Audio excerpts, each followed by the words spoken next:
सभी को नमस्कार। दोस्तों, सामान्य हिंदी का एक और टॉपिक विशेषण आज हम लोग ले रहे हैं और हमारी ये कोशिश है कि जितने भी टॉपिक हैं वो 10 से 15 मिनट में सारे टॉपिक हर एक टॉपिक निपटा दिया जाए ताकि इसमें समय आपका कम से कम खर्च हो। तो शुरुआत करते हैं विशेषण से। विशेषण क्या है उसकी बात करेंगे और उसके बाद उसके भेद देखेंगे। ठीक है, तो विशेषण क्या है?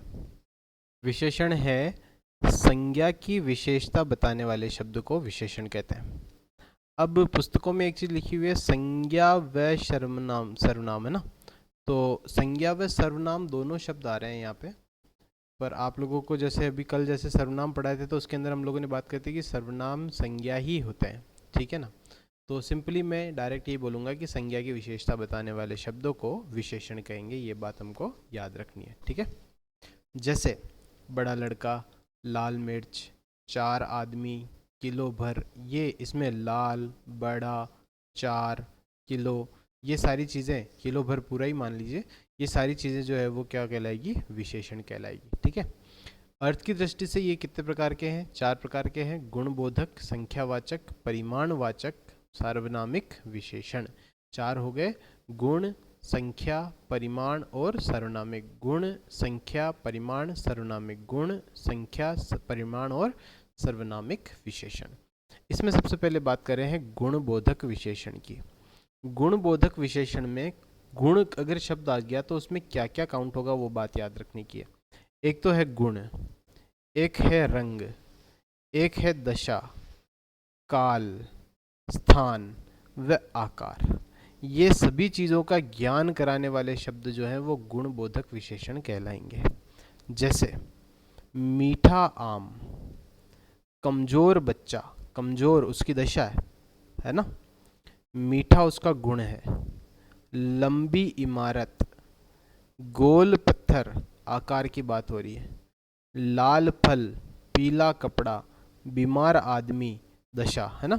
ये भी पूछे हुए हैं, इसीलिए दिक्कत ये है कि एग्जाम में ऐसे पूछा हुआ है कि भाई ये जो है वो किसको दर्शा रहा है, तो ये दशा को दर्शा रहा है। नया घर काल को दर्शा रहा है ना। कच्चा फल दशा को बता रहा है। कल की बात, काल की बात हो रही है, कल की बात हो रही है ना। नीची जमीन, स्थान की बात हो रही है। और राजस्थानी साफा, ये भी क्या हो रहा है? स्थान को दर्शा रहा है। तो ये क्योंकि पहले एग्जाम में इस तरह से प्रश्न आए हुए हैं इसीलिए ये सारी चीज़ें आपको अलग अलग शब्दों से बताई गई है ताकि आपको ये पता रहे कि गुणबोधक विशेषण में क्या क्या आता है। अब बात करते हैं हम लोग संख्यावाचक की। संख्यावाचक बहुत ही आसान है। सामान्यतया 1 से लेके 100 तक की जो संख्याएं हैं है ना, वो तो आती हैं। उसके अलावा अपूर्णांक, अपूर्णांक मतलब आधा, पौन, ढाई, सवा, इस तरह से है ना। क्रमवाची पहला, तीसरा है ना। गुणा, आकृतिवाचक इसमें जैसे दुगना, चौगुना। ये समूहवाचक में जैसे दोनों, चारों। मतलब कुल मिला के कहीं पर भी अगर आपको किसी भी गिनती का आभास हो रहा है तो वो हो जाएगा संज्ञा की वह विशेषता जिसमें संख्या का भाव आ रहा है, तो वो संख्यावाचक विशेषण कहलाएगा। ठीक है, जैसे प्रति का भाव निश्चित, संख्यात्मक जैसे प्रत्येक, हर व्यक्ति है ना। जैसे अनिश्चित वाचक के अंदर आ जाएगा। ये चीज़ भी ध्यान रखना भैया, ये निश्चित संख्यावाचक, निश्चित संख्यावाचक में प्रति व्यक्ति, हर व्यक्ति एक ही संख्या है। अनिश्चित में आ जाएगा कुछ, बहुत, थोड़ा, कम, दसियों, सैकड़ों है ना, 800, 101 करीब। ये चीज़ इंपॉर्टेंट है। दो दो दो हमारे पास में इसके भेद हो गए हैं संख्यावाचक के। एक तो अनिश्चित संख्या वाचक और एक हो जाएंगे निश्चित संख्यावाचक। 2 भेद हो गए। ठीक है, तो निश्चित संख्यावाचक में तो निश्चित संख्या, प्रत्येक, हर व्यक्ति, आपको फिक्स पता रहेगा। अनिश्चित संख्यावाचक में फिक्स पता नहीं रहेगा, अंदाजा दिया हुआ होगा संख्याओं का। ठीक है, अब बात करते हैं नेक्स्ट, और तीसरा भेद है हमारे पास में परिमाणवाचक। परिमाणवाचक की अगर हम लोग बात करेंगे तो परिमाणवाचक के अंदर एक्चुअली यहाँ पर 2 भेद हैं इसके। एक तो निश्चित और एक अनिश्चित। इसमें कैसे पता पड़ेगा निश्चित और अनिश्चित में? तो निश्चित में तो क्या होगा, आपको परिमाण निश्चित दिया हुआ होगा। जैसे एक उदाहरण देता हूं, 1 लीटर है ना। तो अब देखो, अब यहाँ पर जैसे 1 आएगा तो हमारे मन में एक डाउट उठेगा कि ये तो संख्यावाचक होगा, परंतु यहाँ पे परिमाण जिसे गिना नहीं जा सकता। 1 लीटर दूध, तो दूध को गिन थोड़ी सकते हो तुम। इसीलिए हम लोग उसको बोलेंगे परिमाण में आएगा। जिसको गिन सकते हैं वो संख्यावाचक में आएगा। तो 1 लीटर दूध, है ना। इसी तरह से और उदाहरण ले तो 10 मीटर कपड़ा, है ना, 1 किलो आलू, इस तरह से ये चीज़ हो जाएगी निश्चित परिमाणवाचक। ओके। और अनिश्चित परिमाणवाचक मतलब ढेरों आम, है ना, चम्मच भर चीनी, पाव भर, थोड़ा दूध, ये हो जाएंगे किसके अंदर, अनिश्चित परिमाणवाचक के अंदर हो जाएंगे। समझ में आ गया, ये परिमाणवाचक संज्ञा का उदाहरण है। अगली बात करते हैं हम लोग नेक्स्ट। कुछ सर्वनाम शब्द हैं जो कि संज्ञा के आगे लग करके और विशेषण का कार्य करते हैं, जिन्हें हम लोग अप्रधान सर्वनाम कहते हैं। तो ये अप्रधान सर्वनाम जो है वो विशेषण बन जाते हैं, जैसे कौन सा लड़का, जो लोग, कैसी बात, वैसी भावना। कल हम लोगों ने विशेष सर्वनाम पढ़े हैं, इसीलिए इसमें ज़्यादा जोर नहीं लगेगा। जितना प्यार, हमारा घर, मेरा पेन, उसका पेन, ये सब क्या कर रहे हैं, विशेषता बता रहे हैं संज्ञा की, इसीलिए इसको बोलेंगे हम लोग सार्वनामिक विशेषण। अब दोस्तों यहाँ पे दो शब्द हैं, एक तो है विशेष्य और एक है विधेय। दो बातें हैं। विशेष्य क्या है, तो जो संज्ञा से पहले आने वाला विशेषण है उसे तो बोलते हैं विशेष्य विशेषण। जैसे आलसी लड़का सो रहा है, तो यहाँ आलसी संज्ञा के पहले आया है, इसलिए इसको हम लोग बोलेंगे विशेष्य विशेषण। ठीक है। जबकि जो बाद में आने वाले हैं उनको हम लोग बोलेंगे विधेय विशेषण। जैसे एक उदाहरण है, वो लड़का आलसी है, तो यहाँ क्योंकि ये संज्ञा के बाद में विशेषता बता रहा है, इसलिए बोलेंगे इसे विधेय विशेषण। ये चीज़ आसानी से समझ में आ गई होगी आप लोगों के। आगे बात करते हैं नेक्स्ट। इसमें दो और प्रकार हैं, जैसे सबसे पहले विकारी विशेषण, दूसरा है अविकारी विशेषण। विकारी विशेषण क्या होते हैं, तो इसका अर्थ ये हो गया कि जो विशेषण है वो विकारी भी होते हैं और अविकारी भी होते हैं। इसमें लिंग वचन के अनुसार जो है वो बदलते हैं ये विशेषण, जबकि अविकारी इसके अनुसार नहीं बदलते। इनमें भी दो पार्ट है, अकारांत और सार्वनामिक।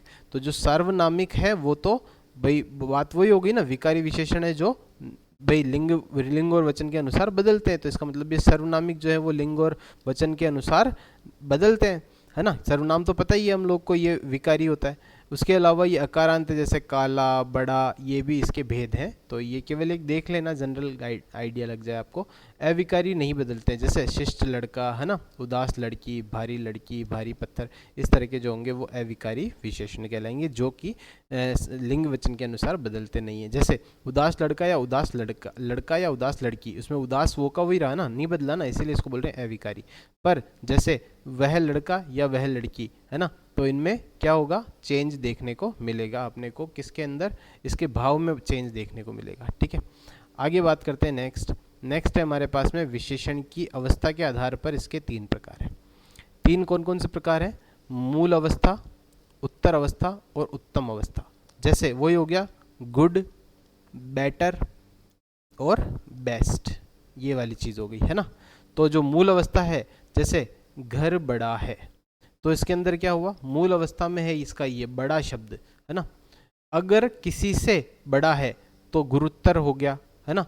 तो जब ये आ जाए कि भाई तर प्रत्यय लग जाए तो उसको बोलेंगे उत्तर अवस्था। जैसे गुरुत्तर, उच्चतर, अधिक, है ना, जिससे किसी की तुलना कर रहे हैं, दो की तुलना करनी। और ऐसे ही हो गया उत्तम अवस्था। उत्तम अवस्था के अंदर हो गया तम लग जाएगा फिर, जैसे सर्वोत्तम, सबसे बेस्ट, है ना। सभी घरों में ये जो सर्वोत्तम घर है, तो सर्वोत्तम वहाँ क्या हो गया, उत्तम अवस्था वाला विशेषण हो गया। उच्चतम, निम्नतम आदि इसके उदाहरण हो जाएंगे। अब बात करते हैं नेक्स्ट और अंतिम। रचना की दृष्टि से विशेषण के 2 प्रकार है, एक तो रूढ़ विशेषण और एक है यौगिक विशेषण। रूढ़ विशेषण क्या है, जब भी कभी कोई अविभाज्य विशेषण हो जिसको और तोड़ा नहीं जा सकता, जैसे काला, तो काला शब्द को और तोड़ नहीं सकते, किसी समूह से नहीं बना हुआ है। काला मीन्स एक की बात हो रही, छोटी मोटी, किसी एक के बारे में ही बात हो रही है, इसलिए इनको बोलेंगे रूढ़ विशेषण। पर जो कि कुछ समूह से मिलकर बना, जैसे दिनों से सप्ताह बनता है तो ये साप्ताहिक, बंगाली, है ना, बंगाल एक जगह का नाम है जो कि कई सारी जगहों से मिलके बनती है। ये मासिक, वार्षिक, है ना, तो ये किसी से मिलकर के बना हुआ है, इसलिए इसको बोलेंगे विभाज्य या यौगिक विशेषण। ठीक है दोस्तों, उम्मीद है आपको ये वाला जो वीडियो है ये भी अच्छा लगा होगा, आपकी तैयारी सुनिश्चित हो रही होगी, और मैं पूरा यकीन से कहता हूँ कि अगर आप लोग अच्छे से तैयारी कर रहे हैं तो आपका ईश्वर नंबर आएगा ही आएगा, ज़रूर आएगा। और हमेशा बने रहिए यूं ही हमारे साथ में, और आपका दिन शुभ हो। जय हिंद, जय भारत।